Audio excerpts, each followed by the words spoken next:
Alright, sorry about that.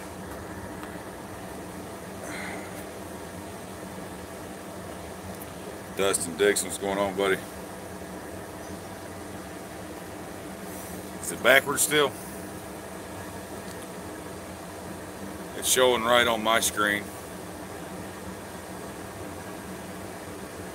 It's still backwards, huh? Sorry, guys. It's even a new phone. Brand new. Right out of the box. Alright, 15 people in here already. Let's get down to business. If you watched my video that I put up yesterday, you'll see that I made this.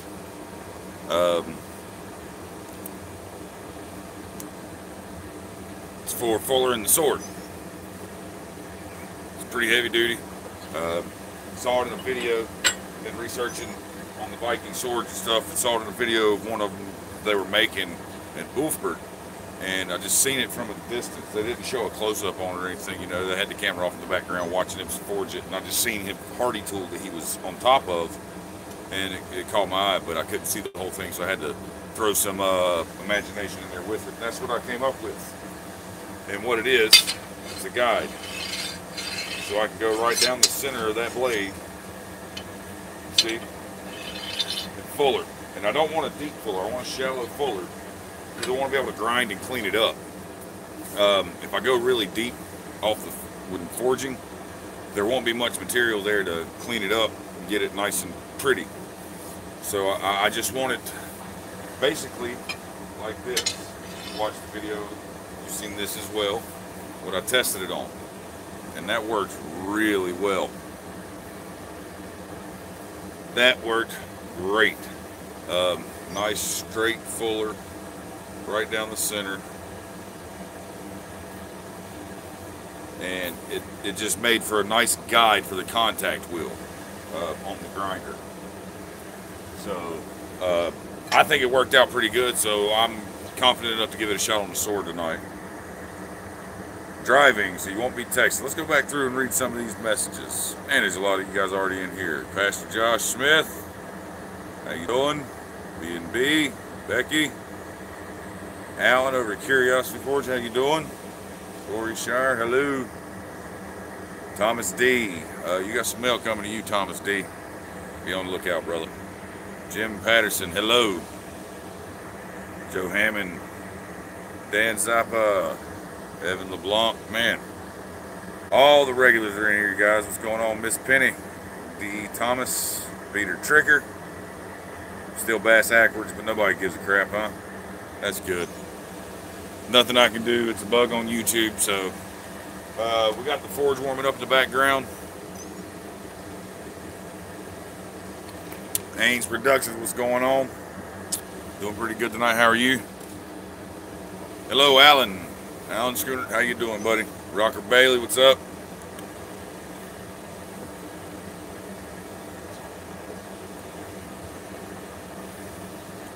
Let's see, I got my beast fully set up and running like a champ. The fire brick closing the back has an angle iron keeping it safely in place. I've got fire brick on the back of mine. Is that who you're talking about? But we're going to let that finish heating up while we already got a few you in here. If you remember last week we gave away a Damascus hammer.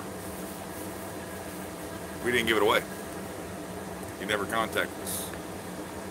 Means he's not a loyal viewer, I guess, because he didn't watch the video, and I kind of want to give it to, I've got to give it away to somebody else tonight, of course. So we're going to roll again. We are going to spin again. What do you guys think? Same list.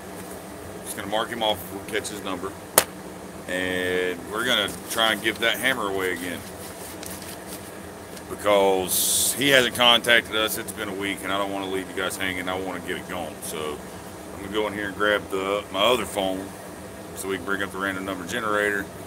And while I'm gone, thumbs up in here from everybody if you want me to roll it again.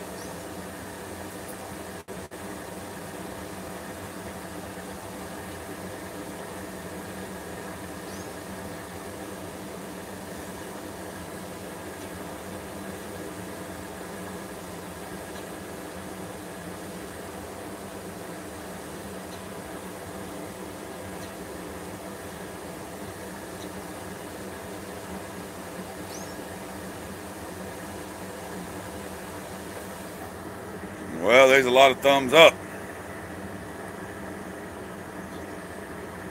Alright, so as you remember, 1 to 102. If it lands on 29, we ain't picking the guy because it's already had his chance.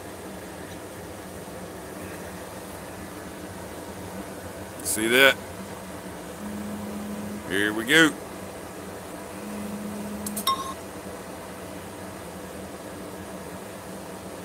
$26 that time.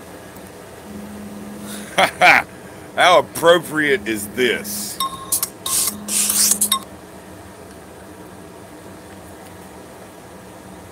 Yeah, somebody keeps calling me too. Number 26, we're giving away a hammer, right? Maybe he's in here. I hope. I haven't seen him speak yet, but he's normally in here. Hammer Time, New York, number 26. Right there. Hammer Time, New York. I've connected with him on Facebook. I will reach out to him because I'm not going to say I know him personally, but I've spoken to him several times enough to be acquainted with him, and I will inform him if he doesn't catch up in here already. He normally watches and normally does watch the replay, so I don't believe he would miss that. So I'll give him a day. If we see him in here again tonight, we're going to tell him. Everybody let him know he won. It's his hammer. Just got to get it to him.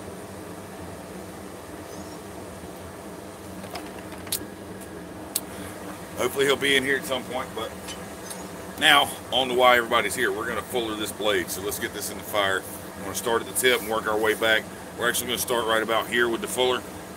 I've got to grind this down and refine it still. So, just going to rough it in. We're going to come down about right there when we start. All right?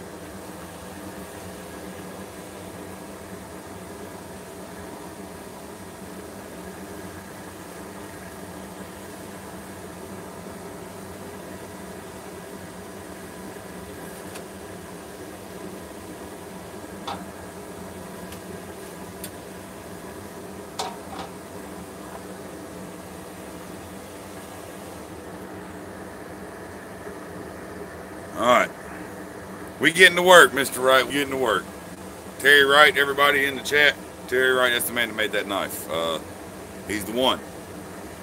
Yes, Rocker Bailey, when you put the fuller in, it widens the blade. That's one of the great things about the fuller. You can get bigger, longer swords out of less material.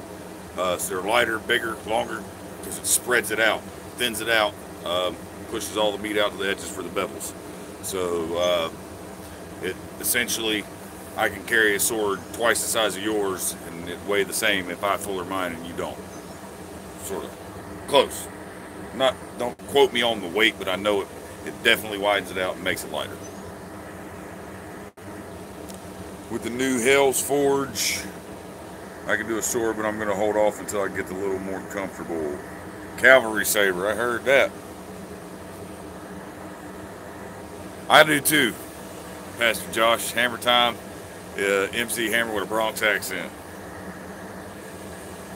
Got an early morning tomorrow. Well, Dustin Dixon, I'm glad you chose to hang out with us while we're here. You're in Damascus, Arkansas. Well, this meant to be, Billy Martin.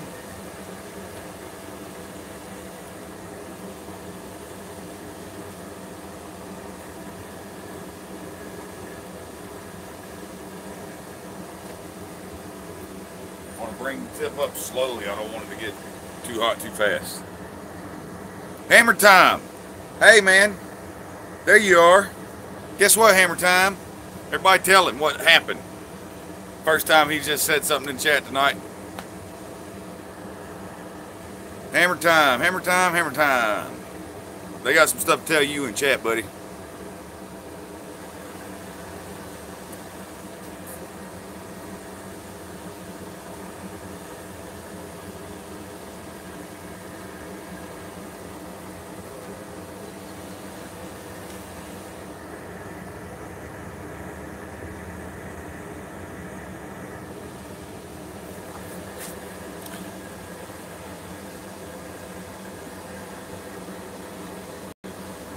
See, everybody's telling him.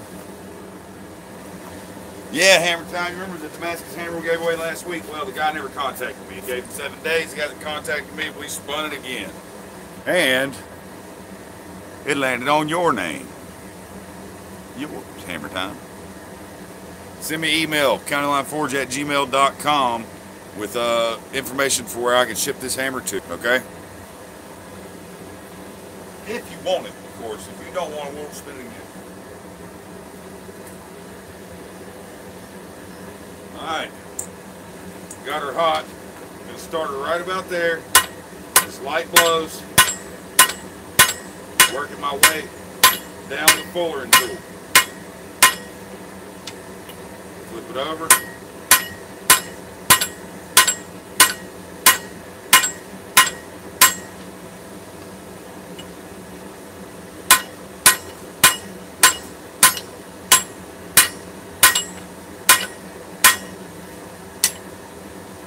People are thinking, well, when you flip it and hammer, isn't that counter effective? Yeah, somewhat.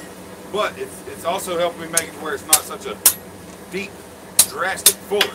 Okay, because you can already see right there, right there. I could stop at that point right there with that, and that would be a nice little seat for the contact wheel on my grinder to go in and clean that up, and then we can draw out these bevels a little more, and when we grind them, sharpen the lines up, and everything will be pretty. So, but yeah, we just don't want to go very deep. That way we got enough material where we can clean it up on the grind.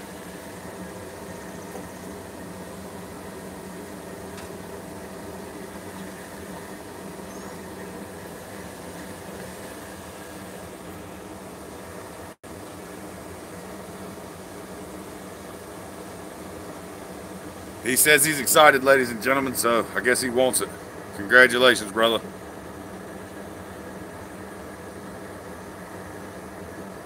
Yes, a rounding hammer or a straight peen would be beneficial, especially one of the way I make my straight peens with a fat straight peen.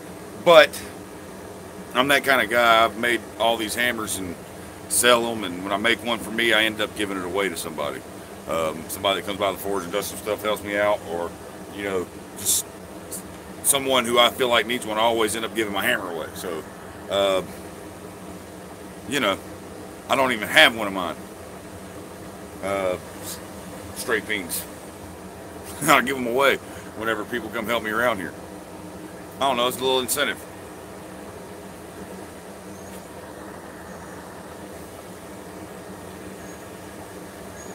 Alright, I don't want to overheat the blade. Evening, Roy, how you doing? Following on that same path.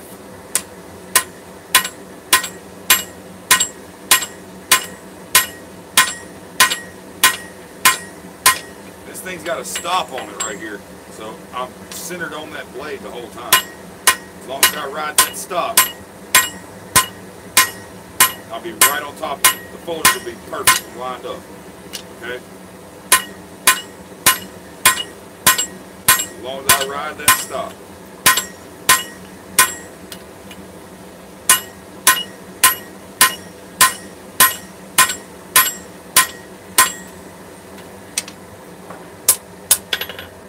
Can you kind of see it?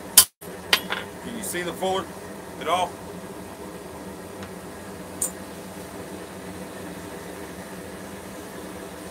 Yeah, you can see it. See how well that's working? Nice and straight right down the center.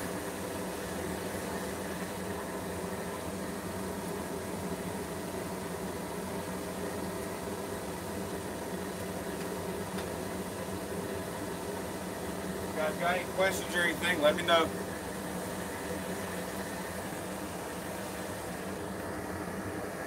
Have we gotten this week's ransom notes yet? Yeah, where is Ben? Matt Nielsen, how you doing? Munich's Cub. Yeah, I'm interested to see how it's gonna do too. So far it works. It worked great on the test piece last night. It made a perfect seat for the contact wheel to go down in. I mean, it's great centered up, nice and straight. So nobody can stay away from free candy, Alan. Ah, Chris Walls, how you doing, buddy?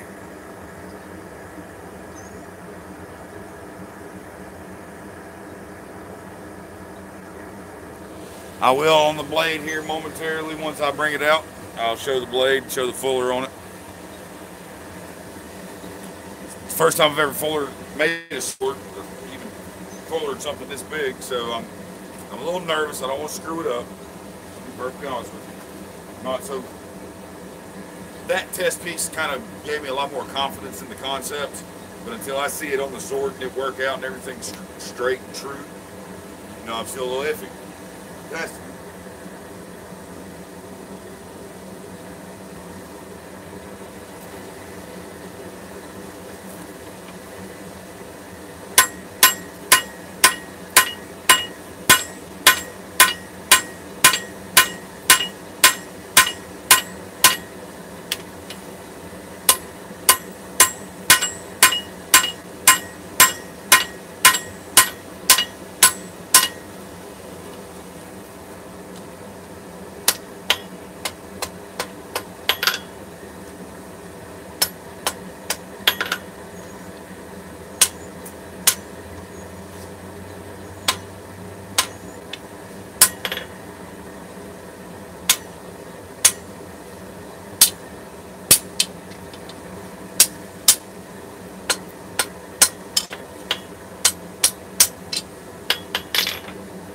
okay. It's working pretty well. About halfway down now with it. We're down to about right here.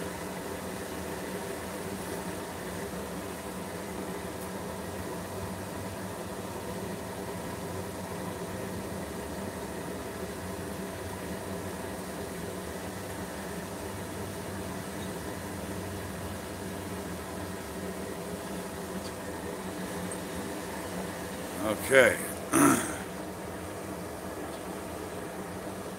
Howdy, Pop. Good evening, sir.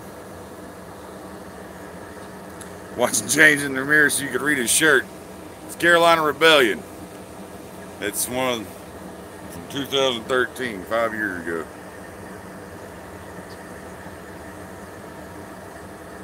The ingenious little tool is the tool that I made a video of, posted last night. It's got a guide on it. I chamfered and rounded off the edges so I don't put chop marks in the fuller, and domed this just slightly. That way, and it's set to where it's the width of my blade. This right here rides the center of the blade. It's welded to a plate and a hardy shank. That way I can just ride right down this with my sword, fullering it, and you only want to go slightly. You don't want a very deep fuller because you want to be able to clean it up with the grinder. If you go too deep, you'll have no material. So flipping it over, and it helps keep the fuller centered right over top of it, each other on both sides. I've tried some test pieces with a spring fuller, and I just didn't like the spring fuller because when you get to working on it, sometimes it gets bent and they'll get out of tweaked and out of line, and I just wasn't impressed with it. So I wanted a different way to do it. Not all the videos I watched, that tool caught my eye. I don't remember the name of the video because I watched so many of them.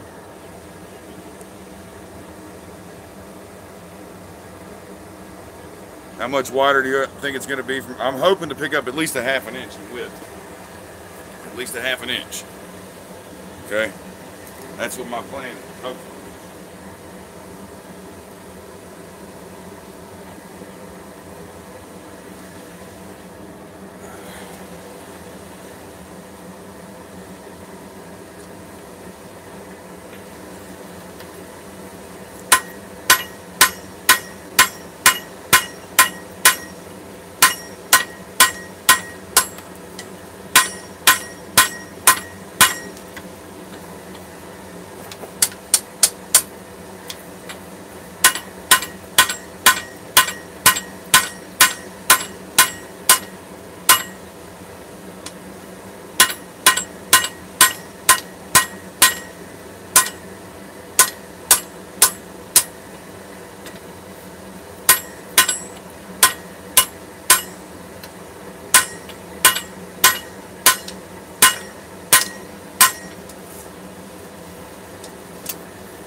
Well, it's already colder than that. I don't want to take a chance on cracking this thing. So, back in the fire.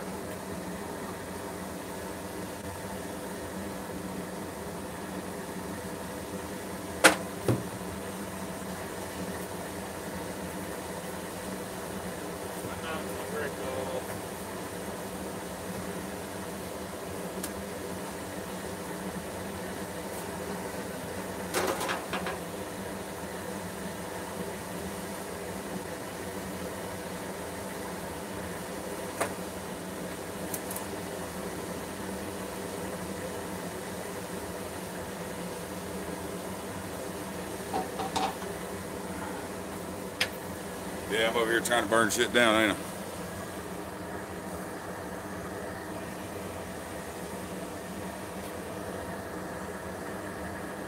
Oh, vacation, Roy. I heard that, man. You deserve it, brother. Work hard.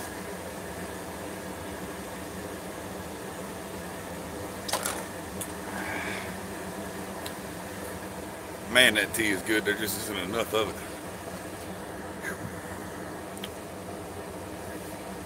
No phone service. That's the whole key right there. Turn it off. Turn the phone off when you go on vacation.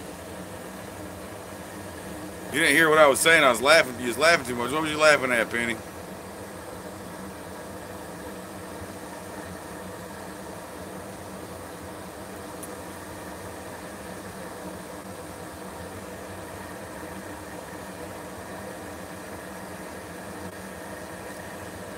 The wrought iron.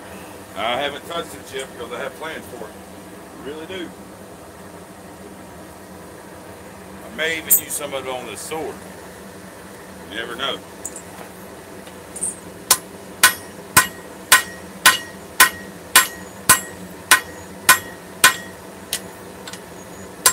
Now the sword came before the wrought iron in my mind because I've been, like I said, it's been a bug in my head that I've been trying to get out. And it won't go away, so I gotta make a sword. I'm one of them people. I get something stuck in my head, I've got to do it. Wrought iron will come, and I may use some of it on this.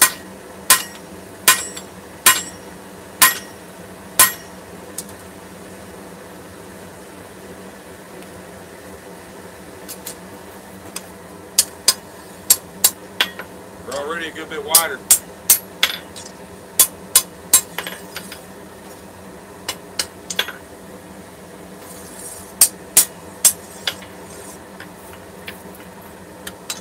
We're going to cool this end in oil. It's not red anymore, so I'm not quenching it. I'm just going to cool it down. Well, I've got somewhere to hold it so we can do the floor back here because this thing's starting to get hot. All right.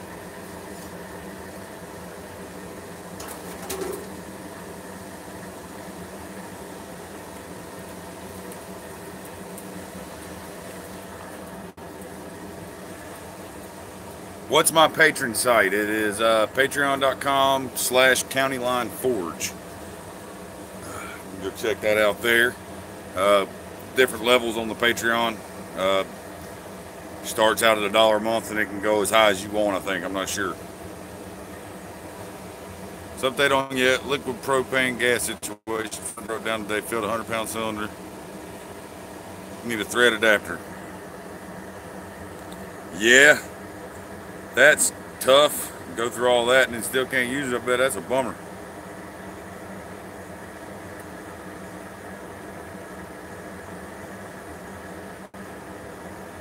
Yeah, I'm not setting up a mirror. At this point, I'm not really too worried about it being backwards anymore until YouTube fixes it. Here, if I forge left-handed, is it better? Does it make you feel like I'm doing it right now?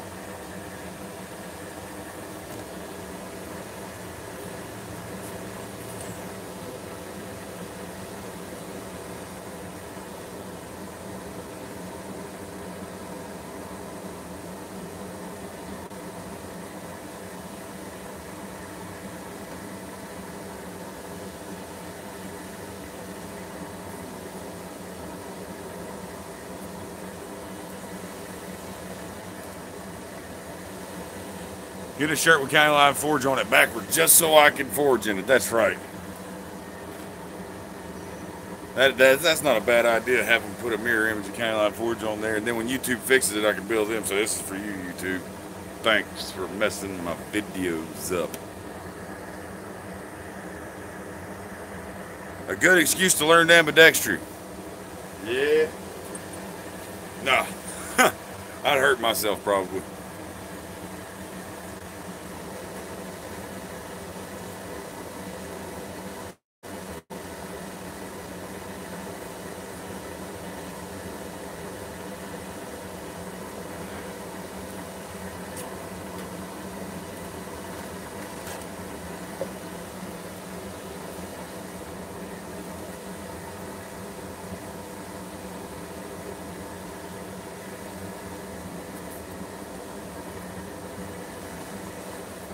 Any questions?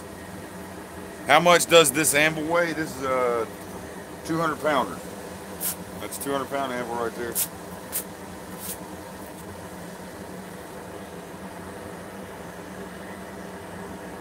Signed the petition to make James wear his shirt backwards so we can see, so we can read them.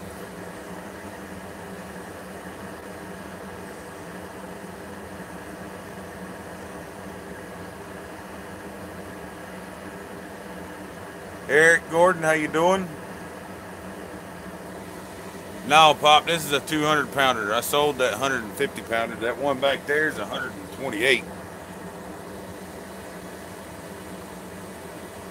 Yeah, that's why I bought it. It was nice and clean, but they fooled me because they did such a good job masking their weld. It chipped on the first strike right there. Weld chipped out, but you couldn't tell it was welded until it was too late. So, that's the only spot on it. And that happened on the first stem first time I used it.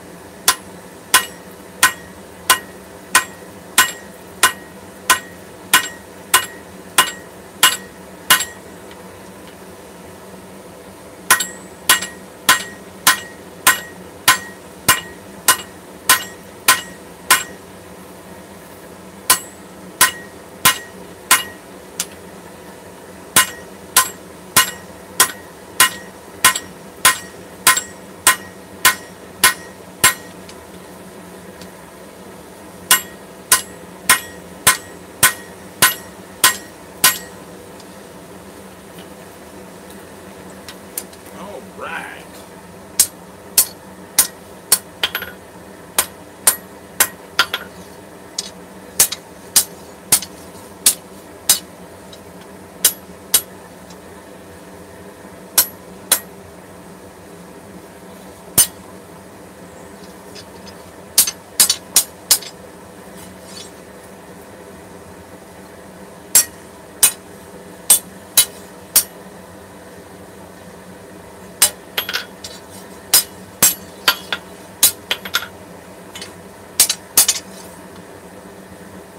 Trying to straighten that end up while it's still hot. Once I cool it down, I don't want to heat it back up.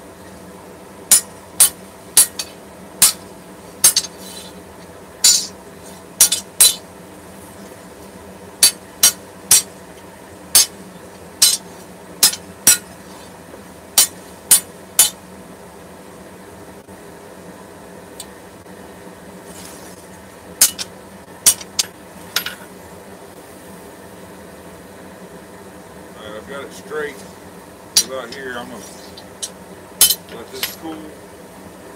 That's warm. That's preheated oil, by the way. That's why it's not like going nuts. I preheated that oil, so it's not really violent on it. It is spring still. I don't want to do it in water. We're going to flip it around. Yeah, good sign of improperly preheated anvil. They didn't get a good penetration on that weld, and I took the hammer and beat the piss out of where it chipped out, and it hasn't gotten any worse, and it never got any worse since that day. So I believe that was the only bad spot. Every other corner on this bad boy is crisp and clean and sharp, beautiful. But yeah, we're cooling that in oil. We're gonna flip it around and we're gonna straighten it up, and then, because I know we only been here for 30 minutes, I didn't expect that would take too long. I had something else already planned. You remember the chain Damascus that we were working on? Yeah, we're gonna finish working on that. We're gonna cut and fold that a couple times and see if we can get that drawn out to where we can make a guard out of it. So, all right, gotta go, Roy. Have a good evening. Thanks for stopping in. Have a good night. Which forge? The gas forge. I made it out of an air tank, and it's redneck ingenuity. I call it Tankenstein because it looked like an exhaust header off the side of a 4-cylinder. How about that? That's actually exhaust pipe on there, a Y pipe, forced air.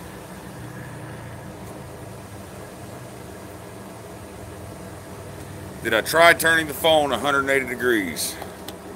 No. Let's try it.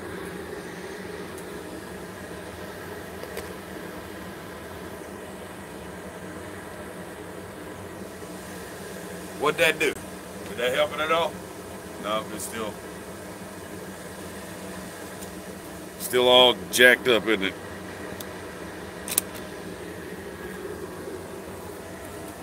Sorry for any of you guys with vertigo. I really do apologize.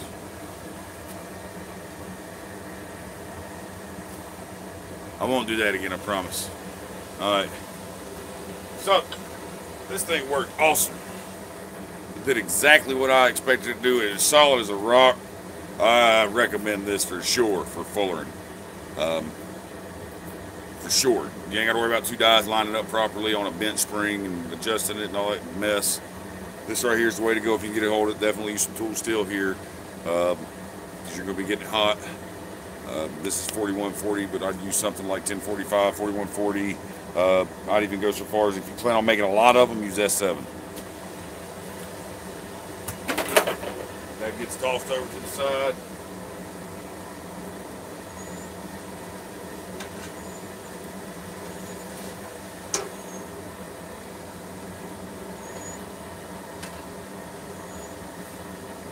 Back in the forge, straighten it up. Then we'll try and get it good and hot. We're gonna anneal that bad boy because after it cools, I'm hitting the grinder with it. So,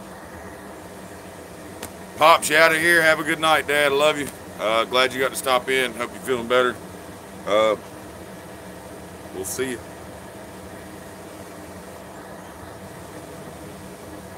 Yeah, the fuller and jig I think worked great.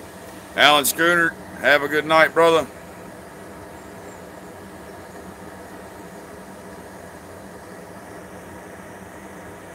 Still shocked and excited, Hammer Time. I heard that.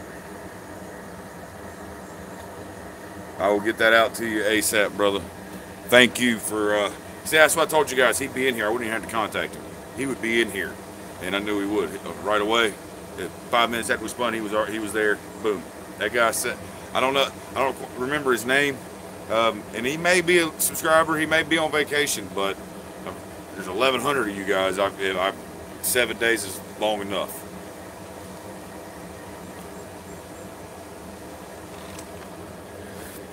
Did I get the note that you sent with the Etsy order?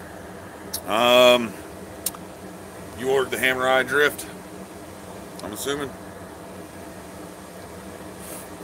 The one that just came in, I think, yesterday or today? Yeah, I think I got the note.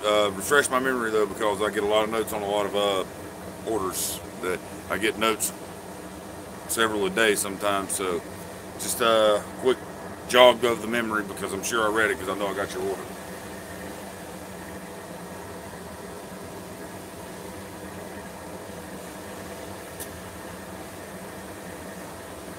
Oh, yes, you did. That's right. Yep, you got it. Told me who the drift was for. I do remember.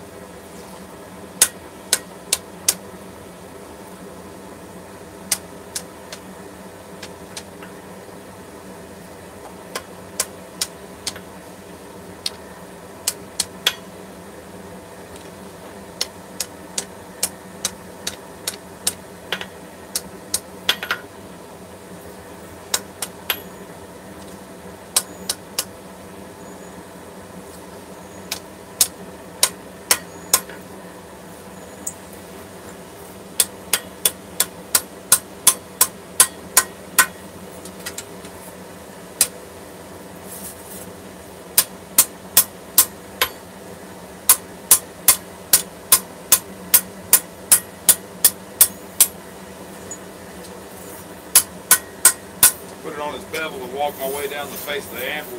It's a very, very flat anvil. And that helps straighten the bevels up. Okay? Sometimes your bevels can get a little cattywampus.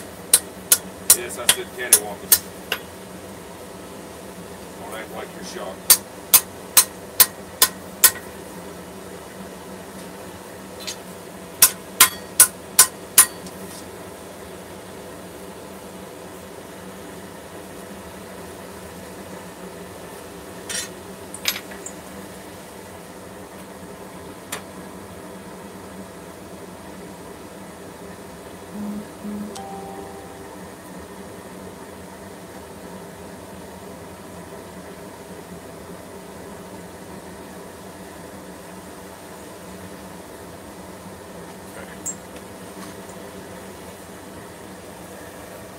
Sorry you're late. Jason Sullivan, somebody mark his card. He's late.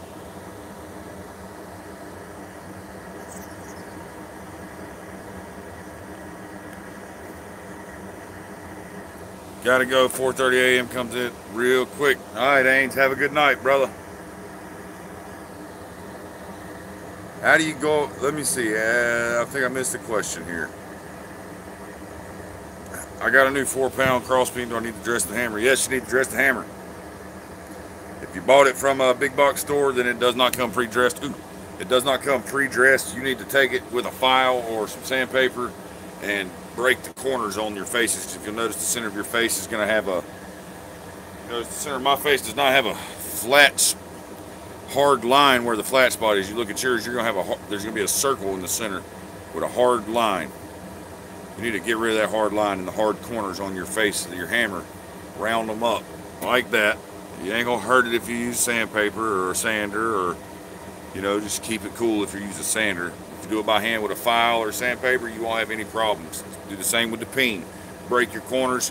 You want to dome your peen just slightly left to right, okay, this way. Because if you don't, you're going to be bouncing all over the damn place whenever you hit. You want the first point of contact with your anvil to be the center of your peen. Right? It may just be all domed, you know, brought out a millimeter. That's all it takes. Just don't have it dead flat, okay?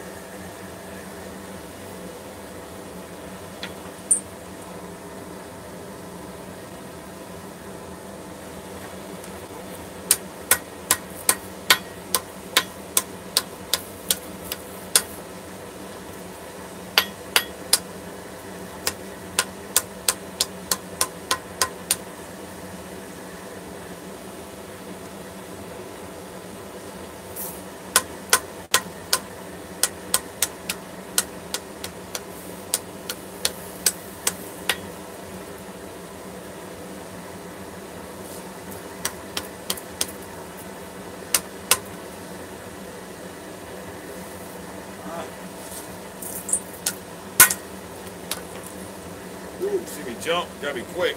Thought that thing was swinging back in me. I'm wearing shorts. I know I'm an idiot, but it's too damn hot in the south to wear pants in the summertime. Sorry. I'll take the burn on my leg all day.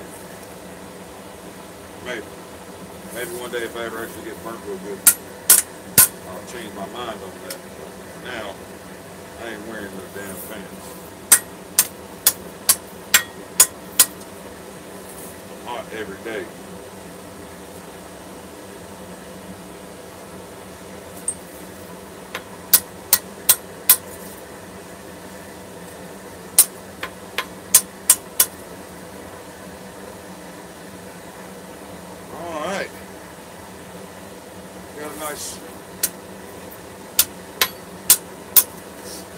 There it goes. Got a nice straight edge here. I had to do that, didn't I? There we go. I'm never happy. Never happy.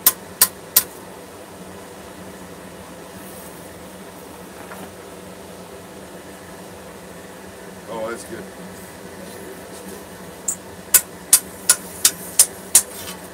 Bow out of it now.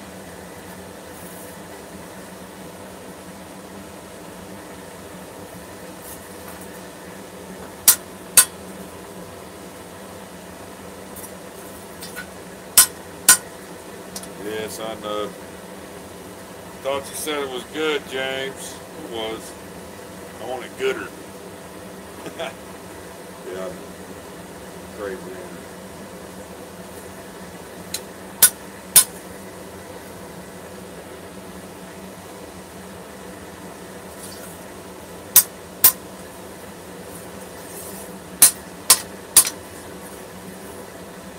Okay, now it is good. Now we're gonna paint the blade in and out of the forge. We're gonna normalize this bad boy. Get it ready for the grinder. See the fuller down the center of it now? And it's right out of my bag. There we go. Can you see that fuller at all? Because I can.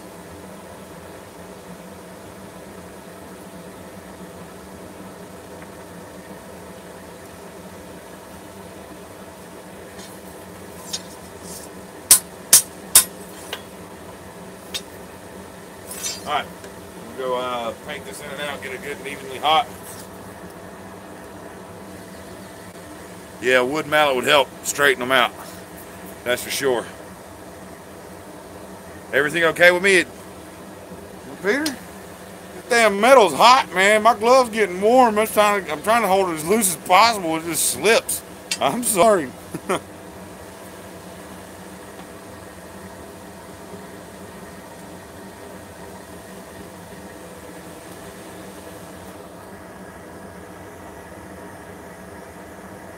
John Coffey's in the house, man. I heard some bad news about you today, brother. You all right?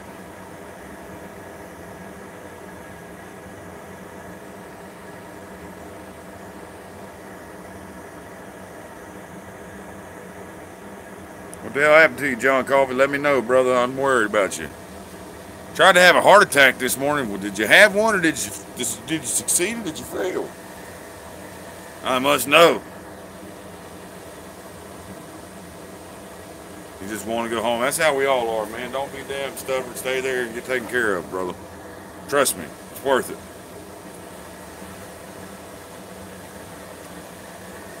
Okay, I'm going to go over here and paint this blade in now.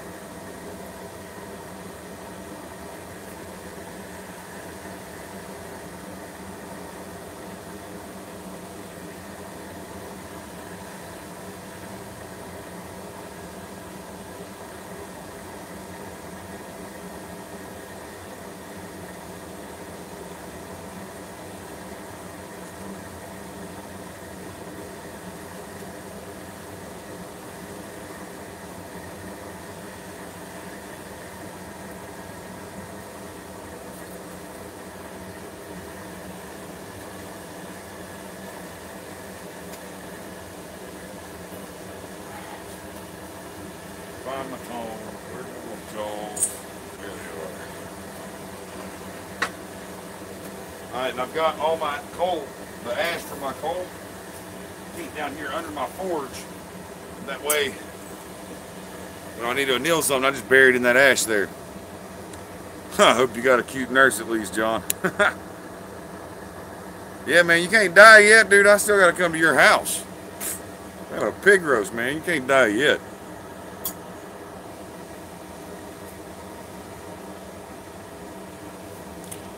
Tim, big dog's in the house. I made a fullering tool, Tim, and I used it to fuller the sword.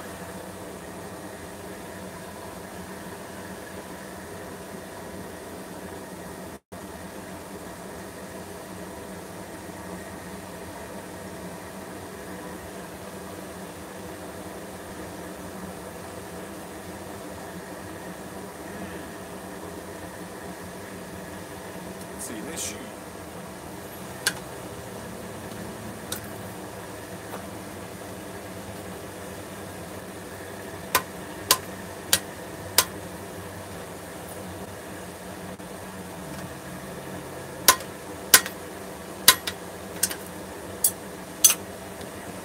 Yeah, somebody's already yelling.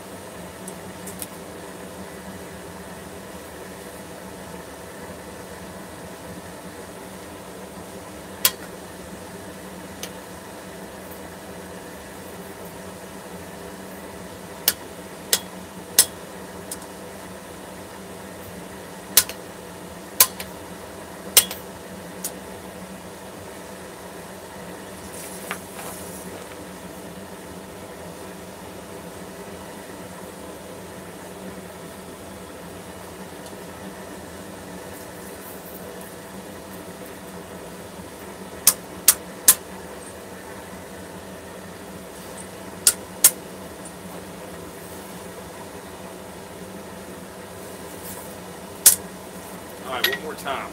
Straight now.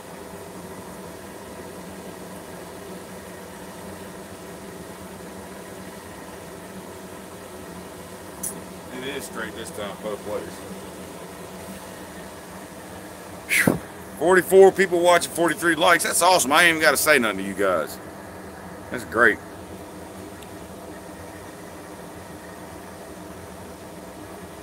Yeah, I just wish I could weld better. It'd look even better, I think.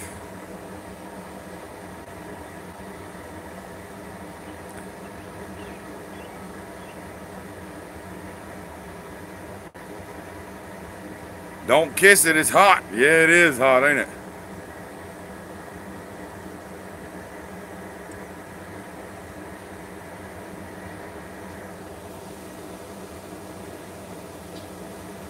You talking about the feather pattern that you got from me, John? I hate that, man. I'm sorry.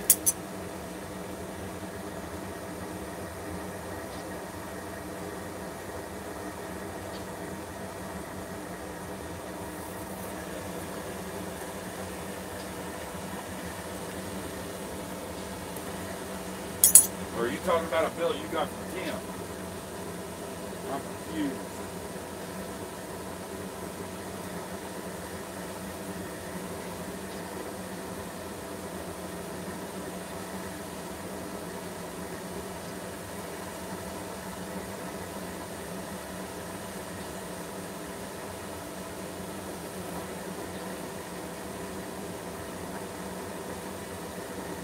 Want to do this with the sword on its edge, standing up. If you lay it flat, it's going to float.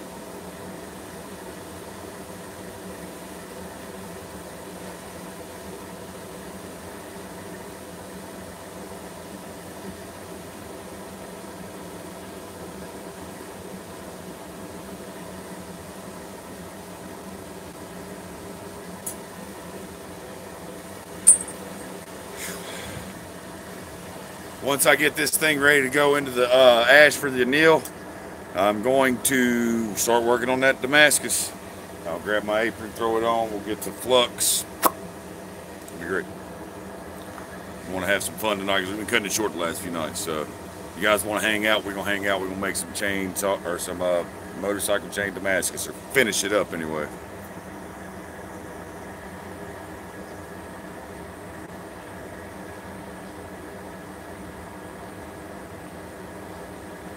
You talk, John Coffey, which billet split? The feather pattern or, yeah, the feather pattern. Oh, I'm sorry, man. It was my first attempt at it. It looked great.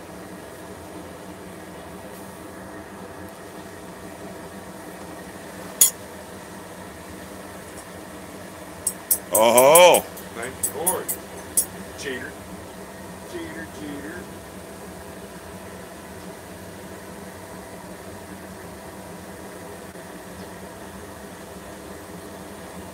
All right, I'm going to come out of here, going right into that ash, start the anneal.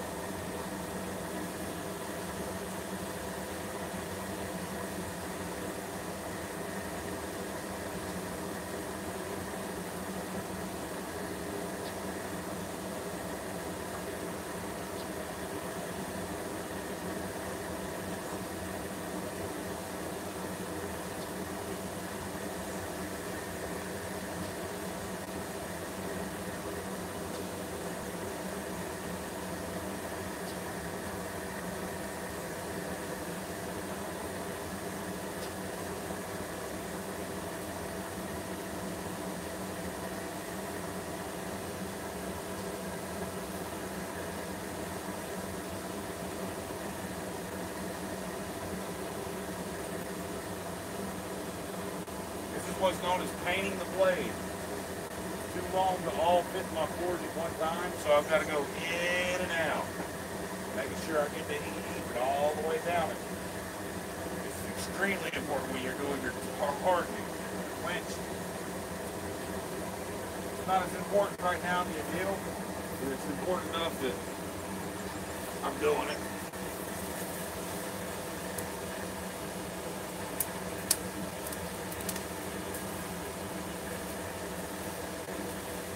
Alright, it's buried in there. Nice long sword in that pile. So now we're gonna work on the Damascus. Let that heat up and get to it.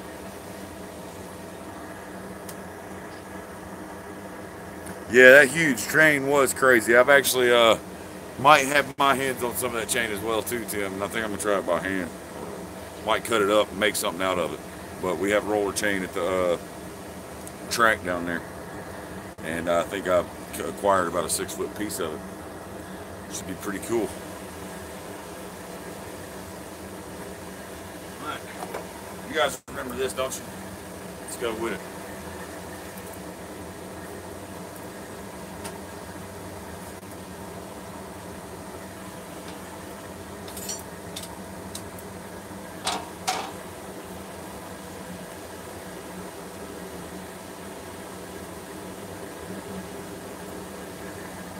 That heat up a bit. I'm gonna grab me my box of borax, and be right back.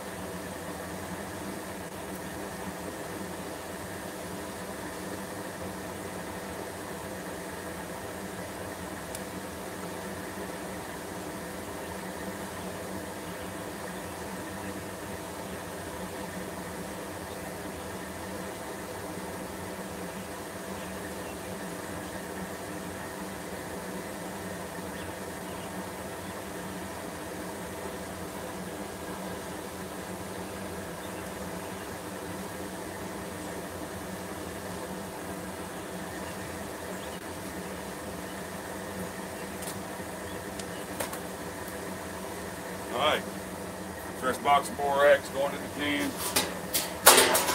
Cleaned out a lot of those chunks.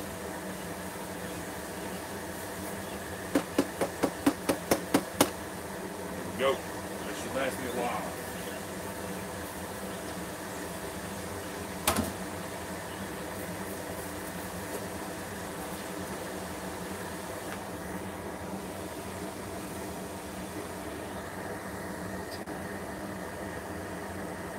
Think you're going to try again? That's awesome, Tim. I want to see it. I look forward to all your stuff, though, Tim. Every bit of it.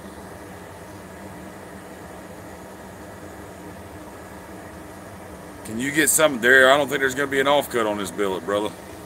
I really don't. If there is, we'll see. If there's any left. It's not very big, and I'm trying to make a guard and a pommel out of this piece. So I don't know if I'll have enough, but I can send you some chain if you want to make some, because I have plenty of chain.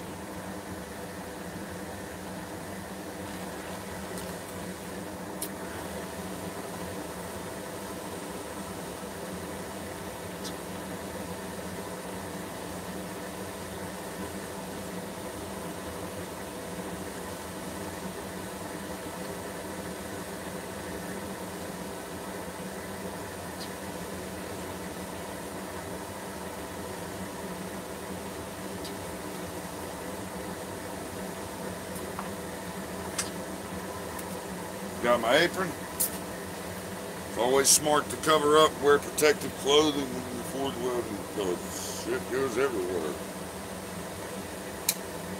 Safety glasses, must. Okay, got that thing hot now.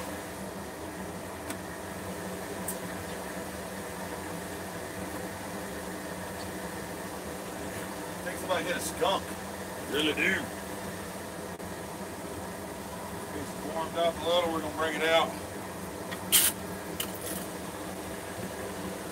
Give it a nice brushing. Get all the scale we can off.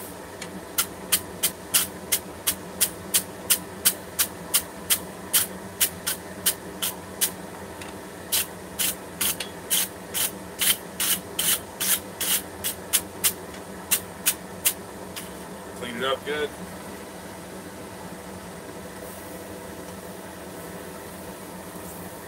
All you need is a spoonful of flux. Just go over it lightly, dusting it. You don't need a pile of ton on there. That's all you need.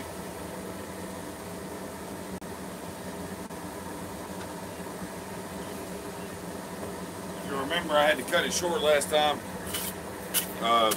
whenever we had a thunderstorm roll through and I didn't get to go through all my welding heats like I wanted to. So I'm going to go through one couple of welding heats, trying to tighten this up, and then we're going to cut and fold it. All right.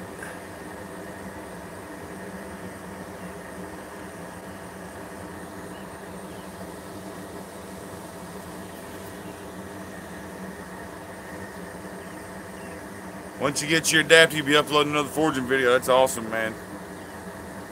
Your forge tools got stolen. Them's fighting words, man. Who the hell steals an anvil?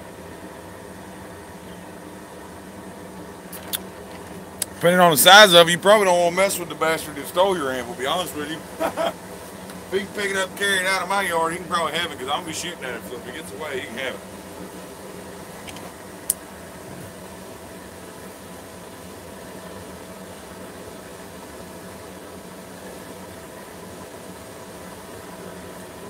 That's tough, man. That sucks. The world's hard enough to get by in without all these damn thieves and crackheads, ain't it? You don't want to get me ranting on that, because where my shop is, there's a lot of crackheads and meth heads around it, and it worries me every day. Not here, a business shop. I hate locks because you got to lock every damn thing up so crackheads won't steal it. Yeah, they are some hungry coyotes, that's for sure. They'll eat everything. Well, they ain't hogs, but they'll do, right? I'm just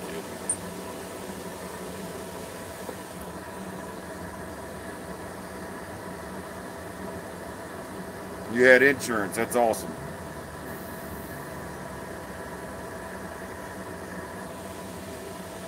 If it ain't bolted down, it's gone. That's right, Alan. Coyotes hunting for roadrunners are always stealing animals. Alright, we're going to bring it up and give it a nice soak time. I'm going to let it soak for another minute or two. So if you guys got any questions, shoot them at me. Well, we got time to sit down and hang out.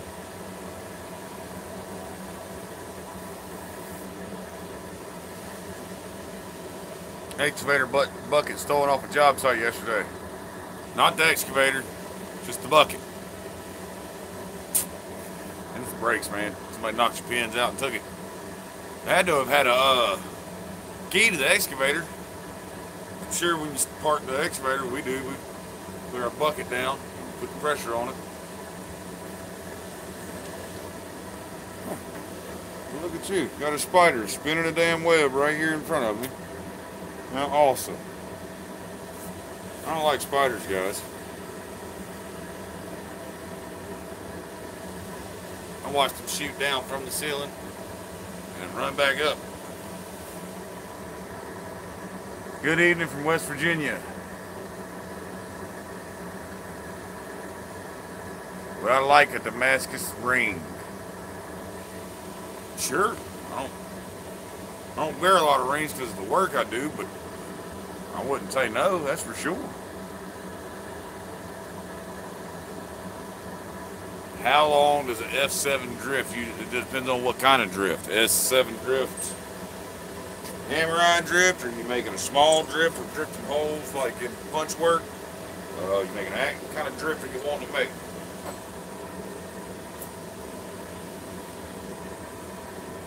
For me, it takes me about 8 to 10 heats with S7 to make a hammer iron drift. Maybe more, maybe a few more.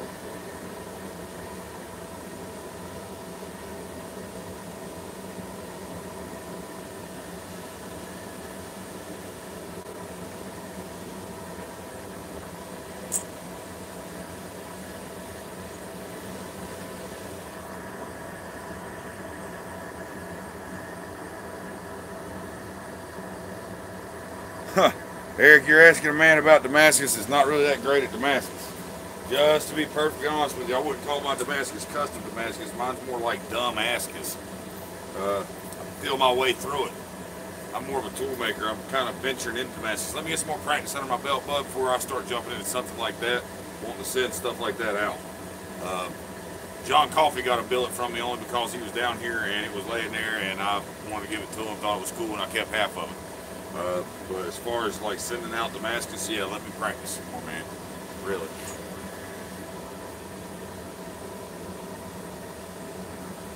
All right, here we go.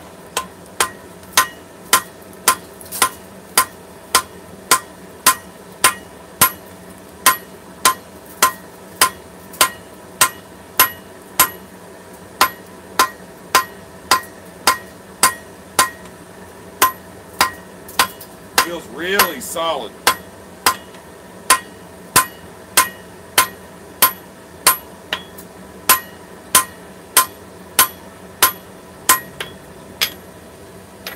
I don't think we need to go another weld. I think we're going to clean it up and go ahead and cut it.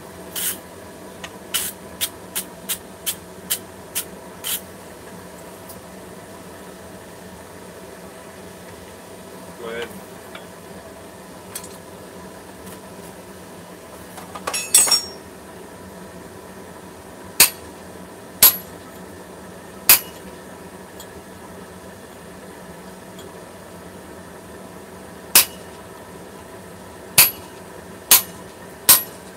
It's definitely solid, man.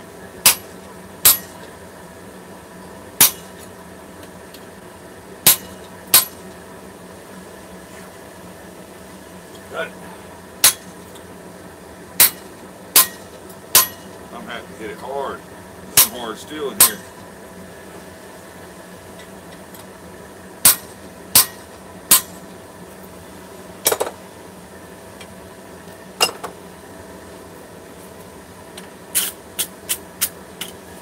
Alright, I'd say 3/4 of the way through there.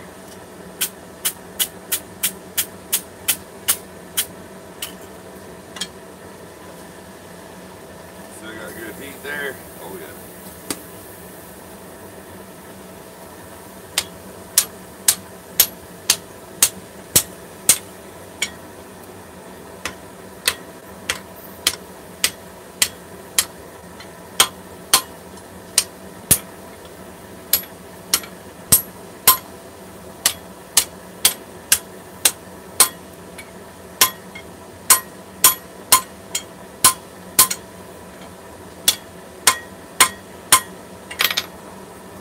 Cut, fold. A little bit of flux in it. Back in the fire.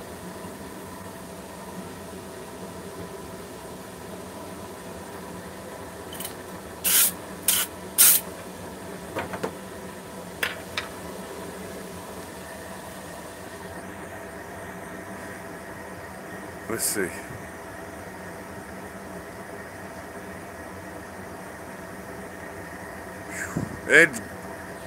Ed Gray Wolf, how you doing, buddy?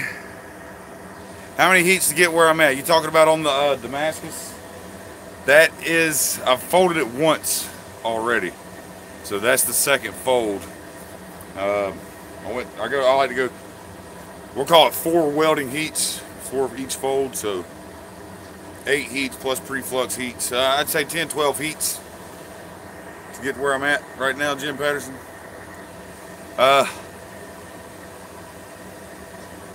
Yeah, I'm back to working on the Damascus. We got the blade annealing now. I'm back to working on the chain Damascus for the guard and the pommel. Yeah, wolf spiders. You ain't ever heard of a wolf spider, Penny? They're not scary at all. Those aren't the scary spiders that we got here. We got black widows and brown recluses and fiddler spiders, and they kill you. Yeah, I've been bit by a brown recluse. It messed me up.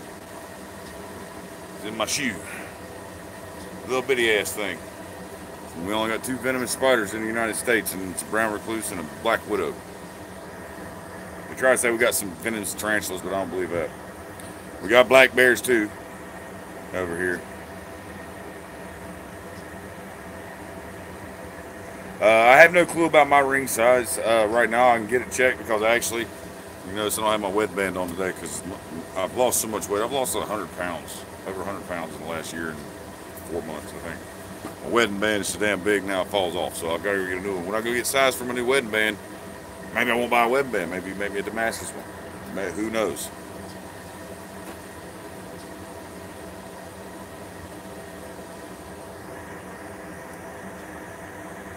Yeah, necrotizing poison. That's right. It eats the meat away. Yeah, I'm the same way. Penny bear over a spider any day. Snakes, bears, whatever. Spiders, you can kiss it because them bastards sneak up on you. You don't even know they're there before it's too late. Scorpions too. I used to live in Florida on an Air Force base. Got up to go to work one day, and there was a damn brown scorpion in my boot. Woo-wee! That was fun because I didn't find out until my foot was in there. It didn't sting me, luckily. But yeah. Thanks for the weight loss compliment. I weighed 290 pounds and I weighed 185 now, 183, something like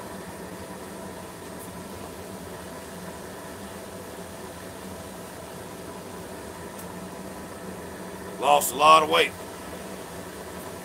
I think the Ford's melted it off of me, to be honest with you.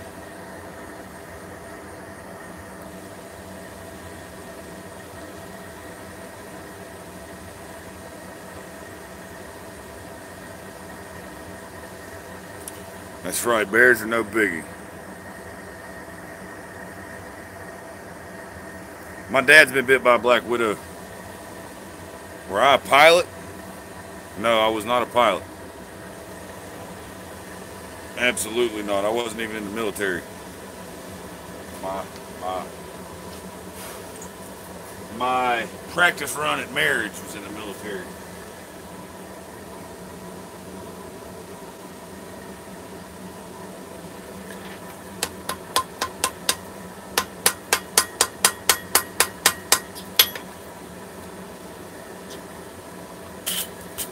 Stationed at Eglin Air Force Base.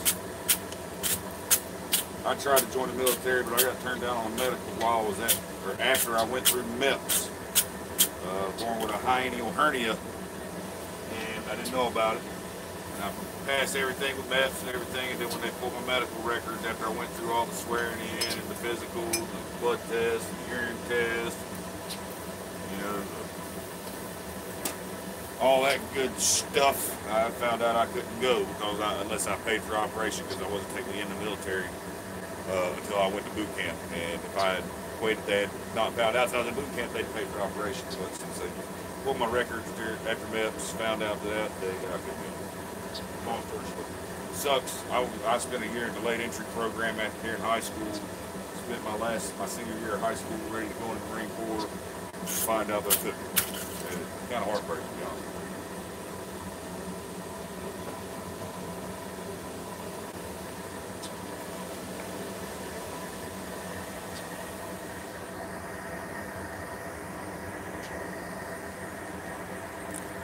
Yeah, I went through all that crap. PT 3 days a week. At the recruiting station. Did all the recruiting trips with the high school, as far with the Marines during high school, and find out when they pull your medical. Because if you go to MEPS, they do everything. You duck what they do, physicals, they bend over, cough, stretch your cheeks. The whole 9 yards. Take your blood, breathalyzer. You're there it's the longest, shortest day of your life. You get there at 5:30 in the morning, you leave at like 2 or 3, which you feel like you was there for like 14 hours. Anyways, after you go there, you swear in, Commandant of the Marine Corps there, and then you get a ship date.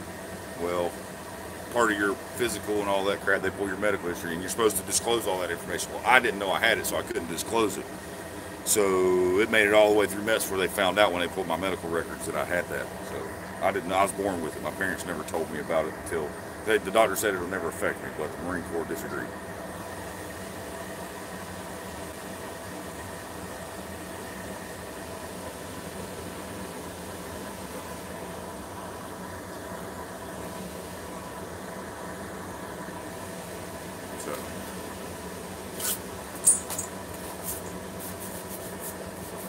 Of course, when I was enlisting, that was right at 9/11. So, you know, everybody around my age wanted to go help. My best friend, I still consider him a brother. He grew up with him. He's a chief in the Navy now. He's over in San Diego. That's where he's stationed. He's He went to the Navy right after high school, and he's been there ever since. You know, we all wanted to go.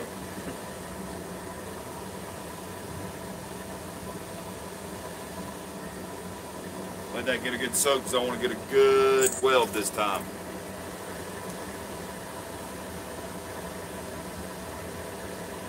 If I'll give you my address, I won't put that on a video, but email me and I will give you my address at countylineforge@gmail.com.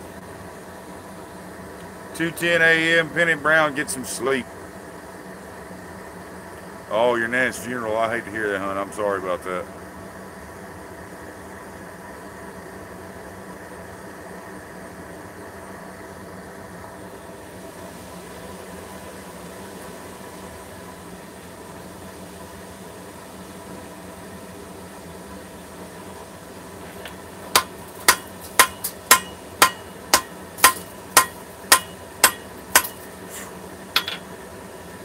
Burning the piss out of it. Went in my shoe. Hate that. But you don't stop until it's done. I think it's welded. Our last heat's just going to be giving it all she's got, Captain. And we'll start drawing it out. She's cooling down nice and evenly.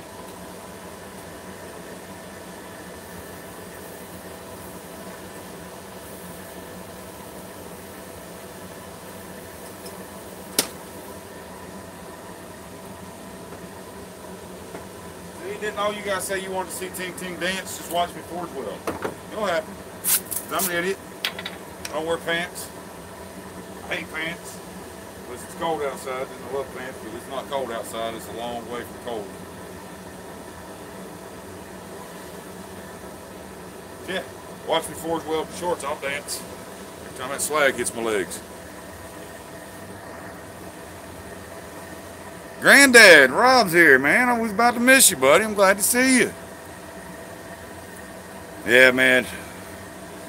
Rob, I've been following what you're going through, brother, and I really wish that there was something we could do, because I feel like my father's in that same boat, man. So I really know where you're coming from, dude, on that insurance crap and dealing with that and trying to get taken care of. Doc. That shit's for the birds, man, and I really hate you're going through that. But I'm glad you made it tonight. Maybe we can get your spirits up.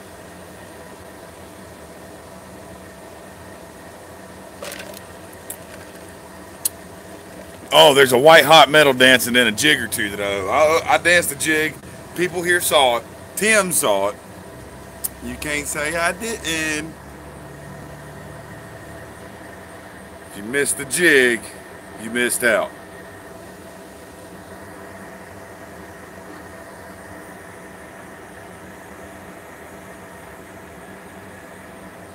Charles Holcomb, thank you, sir, for your service.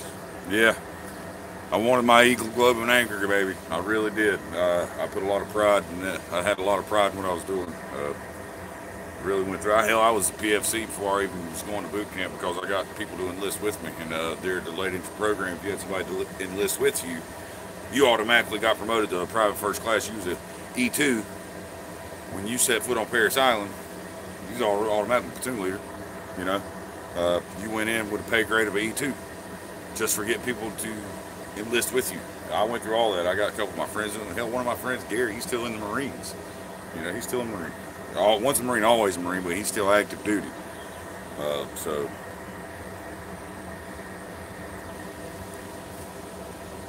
if I do a full dance, you'll put out a music video. Man. That's tempting, Tim. One down, one to go. Thomas D, man, you don't let me forget anything, do you?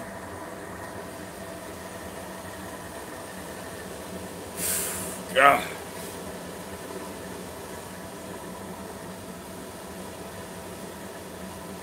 Hey, close attention. Here's that jig.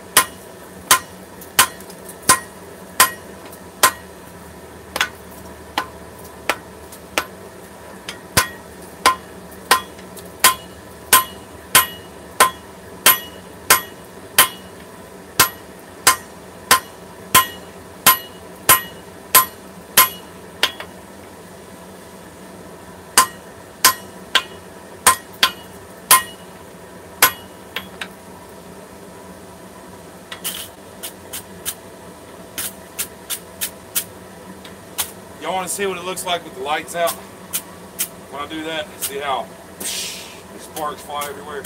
Let me turn my light out over here on the next time around. Is that what y'all want? Yes or no? Give me a yes or no. Thumbs up if you want to see what it looks like forge welding in the dark.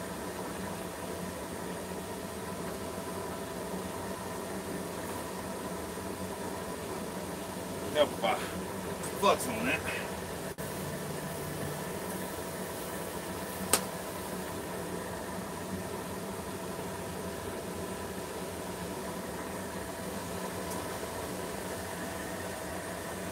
Gilda's lightning bulb. Is that how you meant for me to say that, Alan? Did I say it right? Gilda's lightning bulb. Oh yeah, slip-on sneakers filled with hot scale. I get it every day because I don't wear boots out here.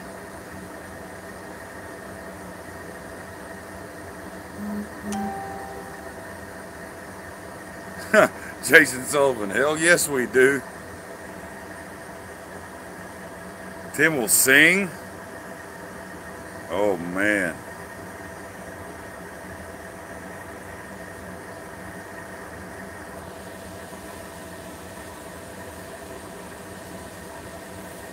Yeah, you can't die yet because we fixing to do something nobody thought we was going to do, Coffee. Just for 4th of July. Speaking of 4th of July, I thought about going live when we shoot the fireworks off. I'm not doing a professional show this year.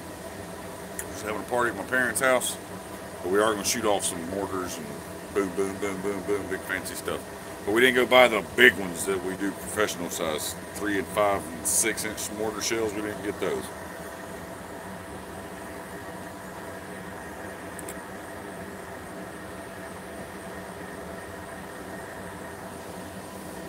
It's probably easier to see with the lights out.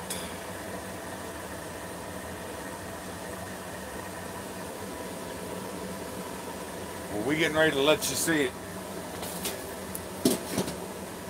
Going dark.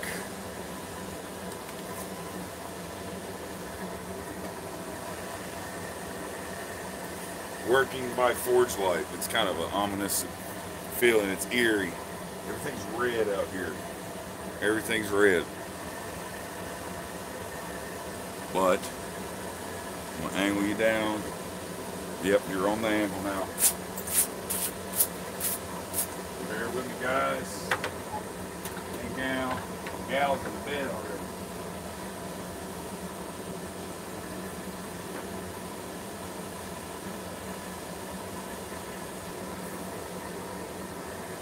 Alright. Everybody paying attention, thumbs up in the chat if you're paying attention. We got about 30 seconds before it comes out of the forge. I want to do it once because I don't want to trip and hurt myself out here. Paying attention, here we go.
Alright, how was that? That look pretty cool.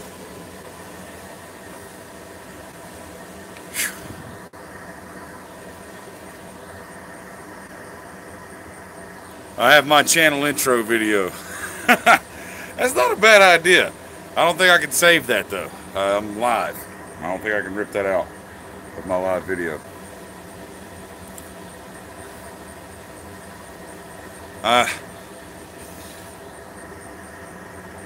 Yes sir, Ting Ting. What is that? Yes sir, Ting Ting about what?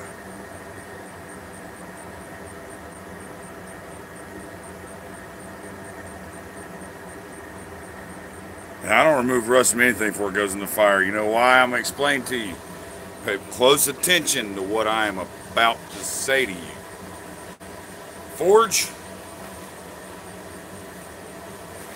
All this shit coming off here, that's rust. Just a lot of it.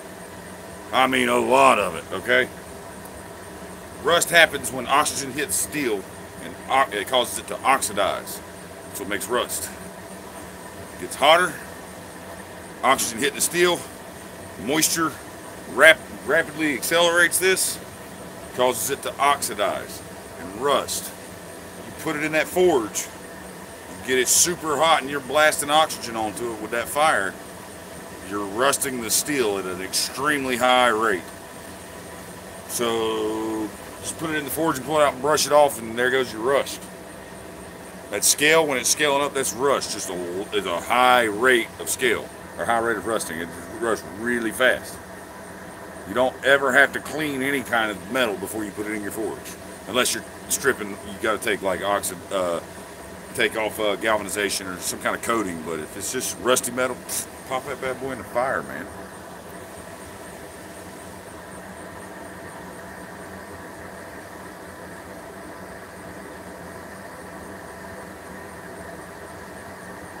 Yeah, that's what I've heard too, Michael Robertson. The lights are too bright to see your metal.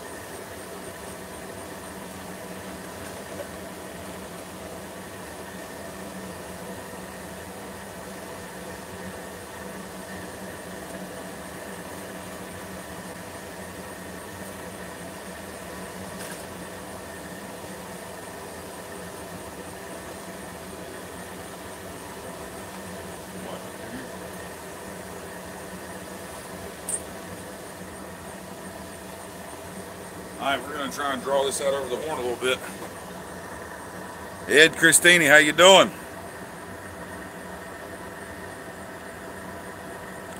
That makes total sense. You're my new science teacher. Don't expect me to blow your mind with science, but that is like the most basic way to explain what's happening in your forge. It's super rusting your metal. Super rusting. That's why certain metals don't scale like that. You know, think about that. Some metals do, some metals don't.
Keep it on.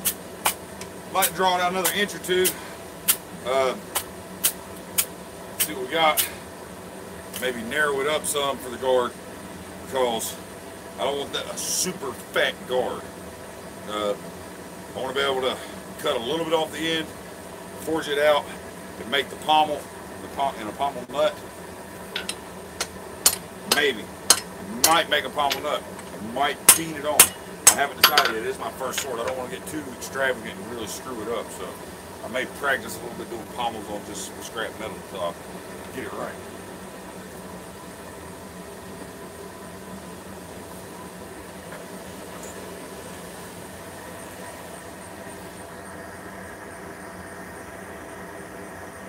The nurse just brought dinner in an IV bag. I hate to hear that, man. I really hate that for you, John.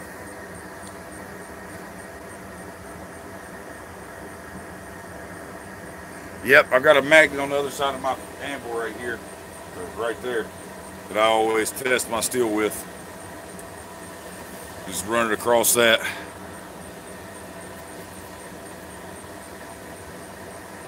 Your parents found you in the cabbage patch? I think they just use spare parts on me.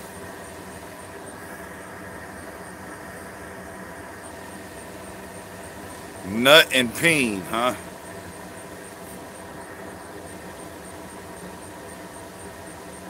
Well, the peen is a very cool thing to talk about, Alan. See what I did there?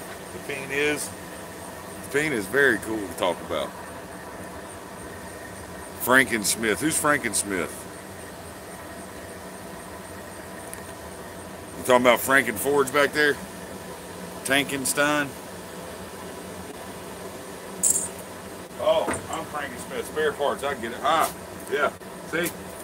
This heat's cooking my brain. That's why I don't wear pants. Never mind. Head out of the gutter, guys. Vodka colored dinner, huh? Coffee? Ask her for a jacket coat. You guys are crazy. He almost had a heart attack today. Drink water. Take some aspirin.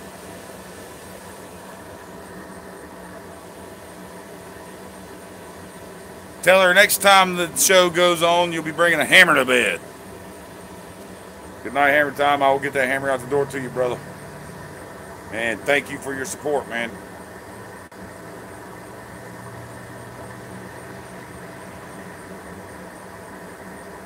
Oh, God. Frankenpeen? You want me to make a Frankenpeen? That's not a bad idea.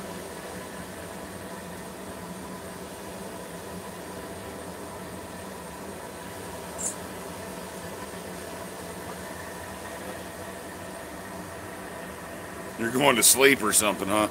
The wife ain't rushing you to bed to go to sleep, man. She don't give a damn if you're tired or not. Have a good night. Seriously though, fellas, if there's a woman screaming at you, telling you to get off of this show and come to bed, and you haven't already turned this thing off, I don't really know what to say other than that's awesome, man, because you're dedicated.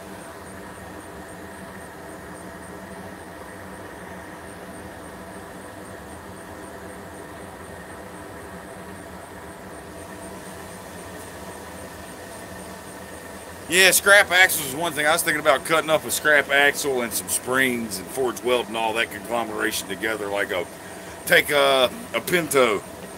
We're gonna call it the Frankenpeen Pinto hammer. Use all parts off the Pinto welded together to make a billet out of all the scrap high carbon steel on there and see what it looks like. Maybe a good idea. Who knows? Magnets on the anvil work to quieten it down. Absolutely, it breaks up the sound waves as they travel off the corners, especially if you got sharp corners. Sharp point, it'll definitely break up the sound because the sound's traveling down this wave and it gets that corner, bling, it makes the ring. Well, if you're traveling down this thing and it hits that magnet, it interrupts that sound wave. It deadens the sound. More science for you. I'm giving away my smarts. I'm just a redneck guy, I swear.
Not looking bad at all, guys.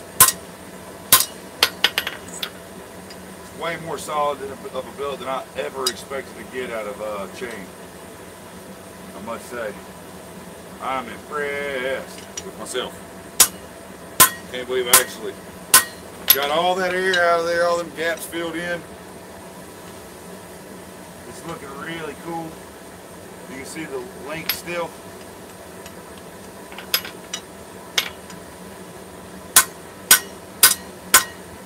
Well, I can. I don't know if you guys can because it's still real hot. And I don't see them cooling down separately. I just, you know, when you're making Damascus, when it gets hot and it's cooling down, you can see the different steels. Why? They oxidize at a different rate. Fire's oxidizing them. That's why etching works on them differently. They oxidize differently. So as it's cooling down, you got two different types of steel in here. You're already going to see your pattern. Like you can see it now. Looks like little circles. They're going to oxidize and scale at a different rate than each other. So they're going to see the difference in them, even when it's just hot. That's another reason why the pattern always looks even better after the heat treat, because the martensite, whenever you quench a blade or quench high carbon steel or something, whenever the martensite conversion happens, it affects the two different steels differently. It changes them differently, and it makes that pattern go pow. Okay.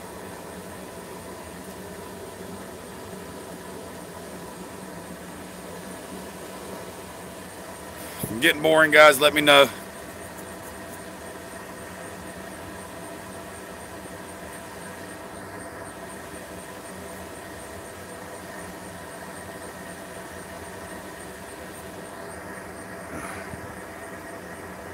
Is the anvil stand buried in the ground? Yeah. Yes, it is. It's buried full of sand.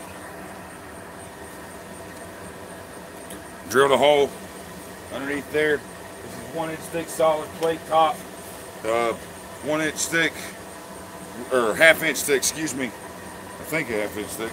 It might be 1 inch or 3/4. Solid, or round pipe, 12-inch diameter. With another plate on the bottom, just like the top, set in the ground, and drilled a hole in it, filled it full of sand, so that way it wouldn't be loud. Peter Trigger, have a good night, sir.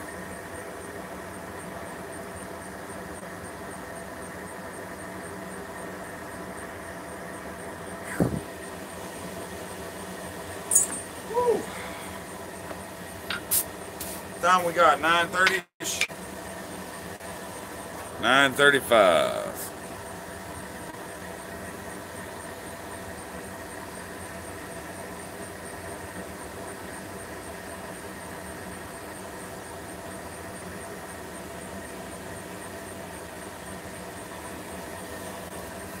Burying doesn't necessarily keep it quiet. Makes it solid, makes it sturdy, it makes it keep it from moving around. Doesn't necessarily make it quiet. What makes this anvil quiet, believe it or not, is the brand. It's a Vulcan. A lot of people don't like Vulcans, a lot of people do like Vulcans. It just depends on who you are. You get a good Vulcan, like mine. They were notorious for having thin work face. That's why people don't like them. With mine, sometimes you get lucky, especially on the bigger ones, and you get a thicker. I got about 1 inch thick. That's plenty. That's right, they call them city anvils because they don't ring. So do not judge an anvil by its ring. The only thing a ring on an anvil does for you is make a blacksmith deaf. Ring doesn't mean crap for an anvil. Listen to my anvil. I don't have it anchored. It's just sitting on a steel base. It doesn't ring, thud, thud, thud, thud, thud. Okay? There's no ring to it. It's because my anvil is. That's why this one's so quiet. My other one, listen, I can swap it out, but I'm not going to. Listen. Hear that? That's what it would sound like if I set it on here. That's a Wilkers.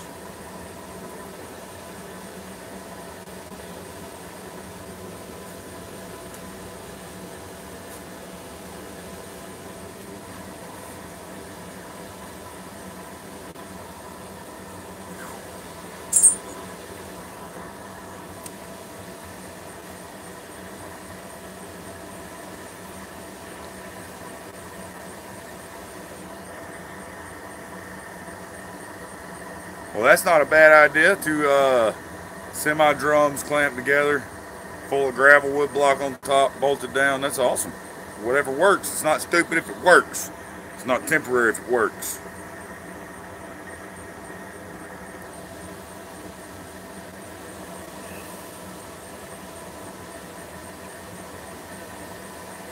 Yeah, I don't too much care for the ring. It doesn't help me with my fortune. It's loud.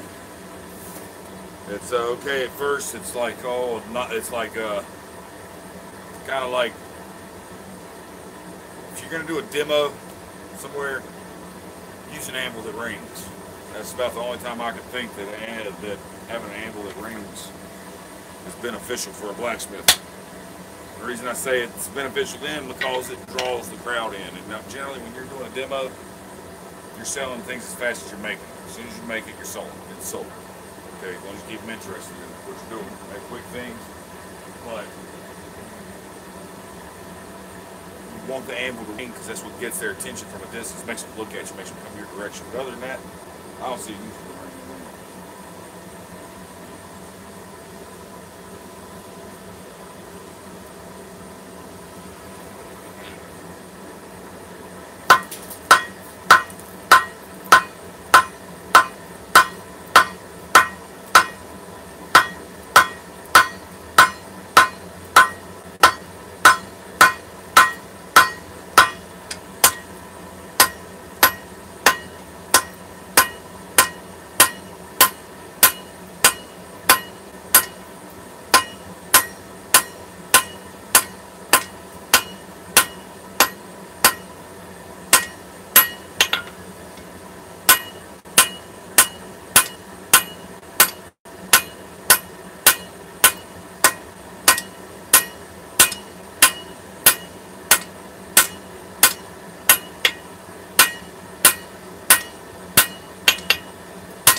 Alright, I believe we got us a good billet here, guys.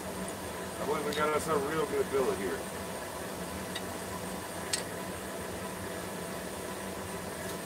Very, very excited about this billet. Believe it or not, it looks to be one of the most solid billets of Damascus I've ever made.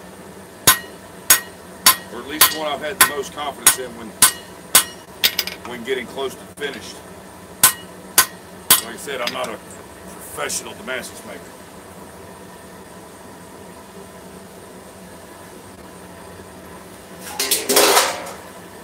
Just to be safe, just in case, I like the flux the whole time I'm working my Damascus. Maybe that's the novice in me, I don't know. It makes me feel better, just in case. I know it's not super glue. I know it's not what makes the weld. It is what cleans all the crap, floats the crap out, helps the weld. So if there are any inclusions on the surface, or open or cold shuts or anything in there, cracks that haven't completely welded, whatever it may be, I want to make sure I got flux on there every time I heat it, and the chances that I get that weld to take even better. So I do understand that flux does not make the weld. I know that. It's just my preference when making Damascus. If I'm forge welding something else like tong rings or, you know, whatever it may be, I don't put as much, I don't take as many flux and heats. I don't flux it as often because it's just something decorative, or it's not got to be perfect. It's not a blade. I'm not a bladesmith. But when I'm making Damascus, the intentions of it being something, I flux it every single heat. If it's got to hold an edge or be heat treated, I flux it every heat.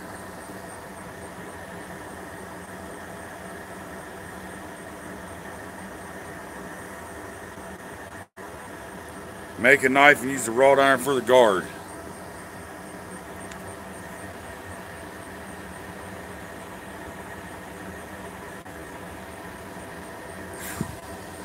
It's not a bad idea.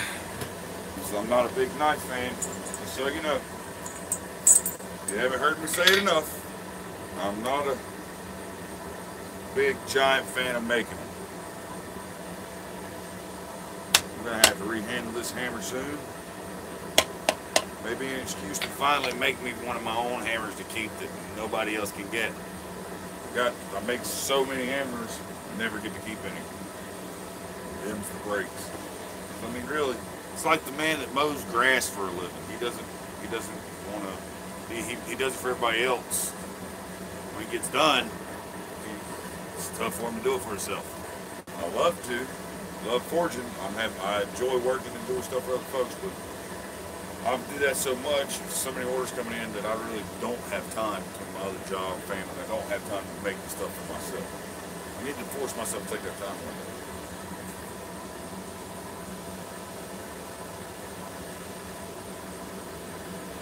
Really do. I need to take a step back, take care of me for a day. Where do I get my handles? I just go to the local, a local mom and pop's hardware supply store instead of a big box store. But I mean, they're true value handles, I guess. I don't know. They're the standard handle that they sell at most big box stores. I just buy it from there.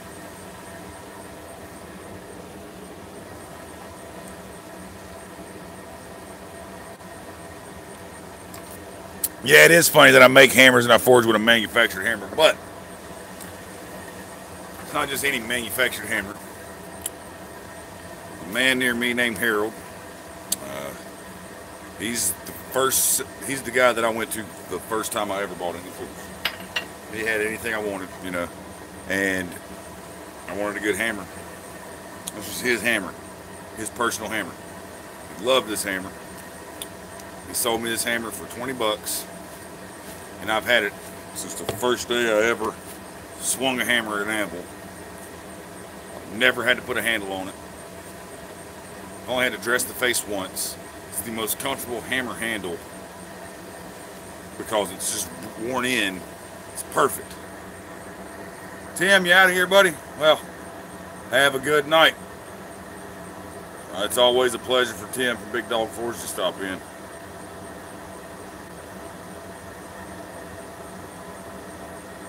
Everybody said night, Tim. Did Tim leave? I don't see him say bye nowhere.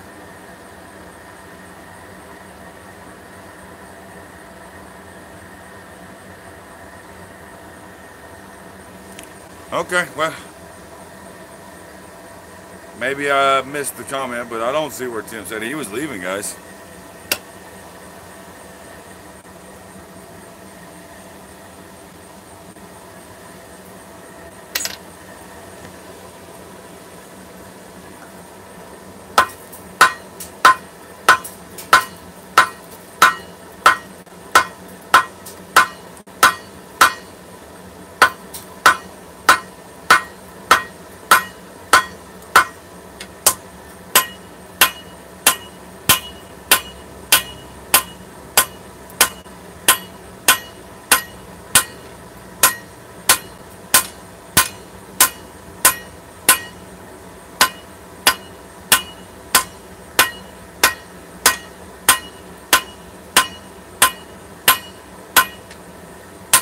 may consult with John Norwood on how I should go about forging the guard.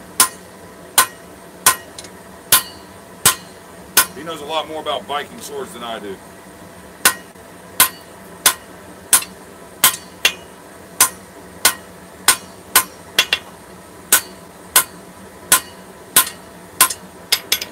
Okay, I don't think we got to fold this thing again. We've got it consolidated good. It's solid as a rock. Yeah, I'm happy with it.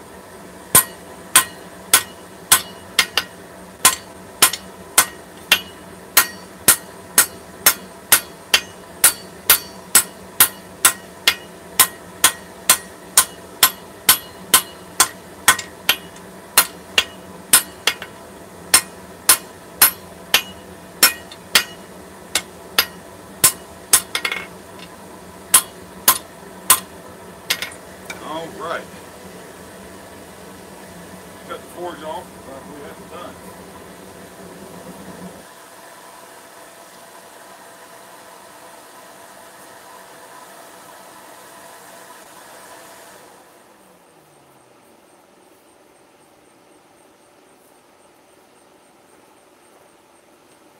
What do you think about that, guys? Huh?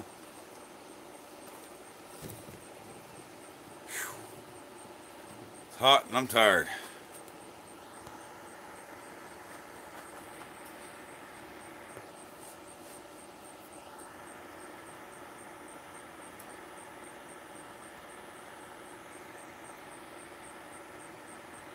Is the face upset on this hammer? No, the faces aren't upset. They're rounded real nicely. No. I think it's just your eyes playing tricks on you. It's a very well loved hammer. I love this hammer.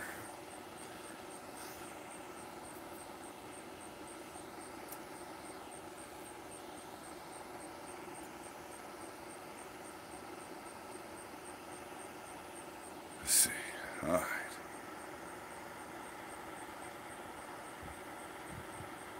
Can't find a handle for your flatter, huh, Jason? I hate to hear that, bud. You guys see that shit crawling on me? What was that? Thank you, Bill. It does look great. It feels great. John Coffey's bored now. I'm sorry. Eric Gordon.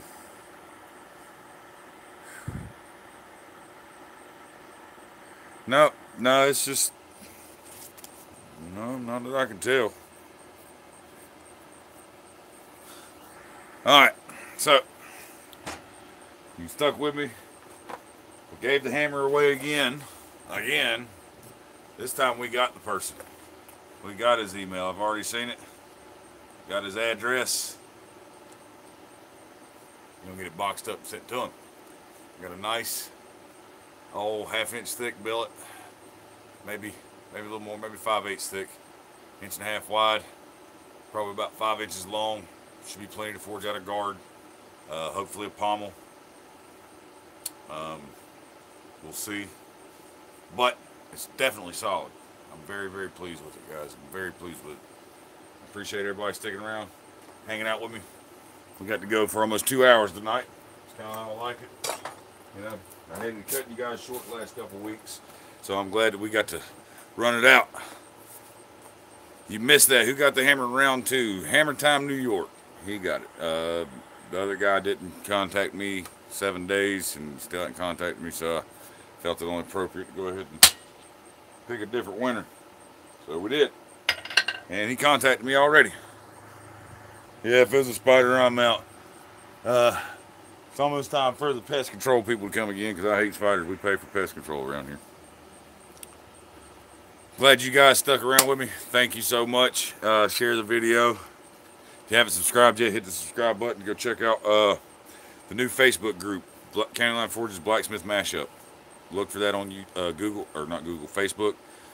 Send a request to join. We'll let you in. It's basically made for my subscribers. Really, it's made for you folks.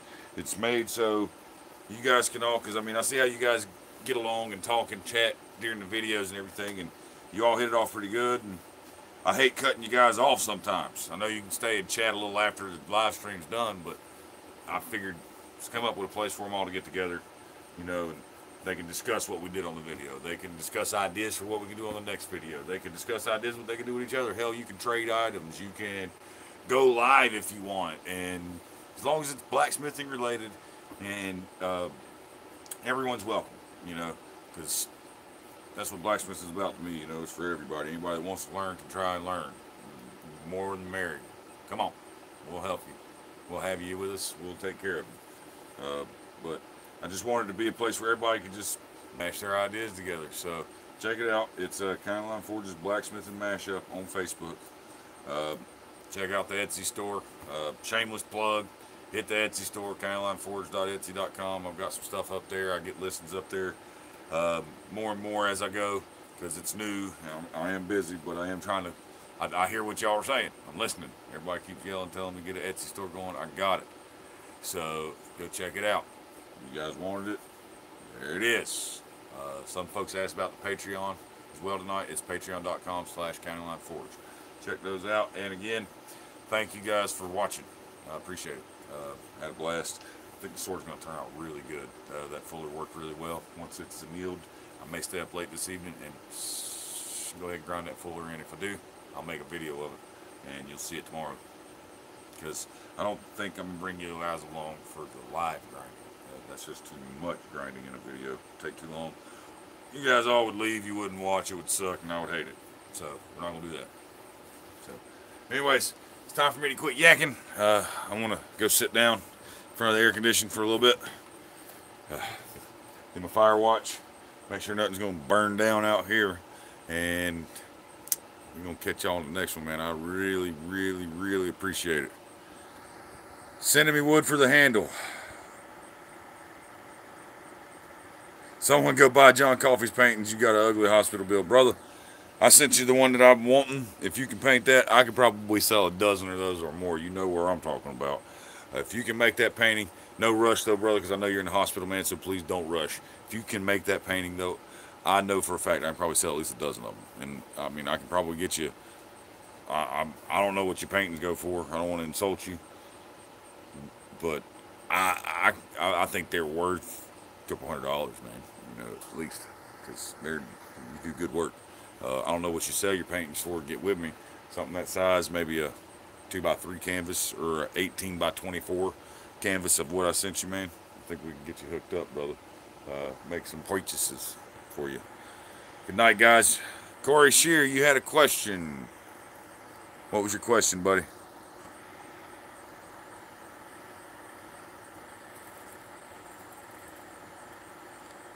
Eric Gordon, hit me up, countylineforge@gmail.com. I'll get with you on some address information, and maybe if there's a nice chunk off of this that I actually am confident in, I'll send you some, make a ring or two out of it. To anneal that, yes, you could just leave it in the forge overnight as it cools. You are absolutely right. I read back and seen your question. I think that's the question you're talking about. If you want to anneal it, you can just bury it in the coals of your forge, turn the forge off if you got a coal forge, or if you got a gas forge, just stick it in there and let it go. Just let it cool down overnight. So the name of the Facebook group, Jonathan Beeler, County Line Forges Blacksmithing Mashup. Yeah, we got the sword annealing. If it's done annealing this evening before I get done, I'm going to grind that fuller in there because I'm kind of excited about that. And maybe we'll forge the guard next week for this thing. We got the billet ready. Maybe I'll come up with some ideas over the week, and maybe next Thursday night we'll be forging on the guard. If not the guard, we're going to be working with the wrought iron. So it's one of those two things, because I haven't forgot. We're going to see if this is enough. If it's not enough material, we may go with wrought iron. So either way, we're going to be working on the guard, I think, next week. So, all right, guys. Y'all have a good night. We're going to catch you on the next one.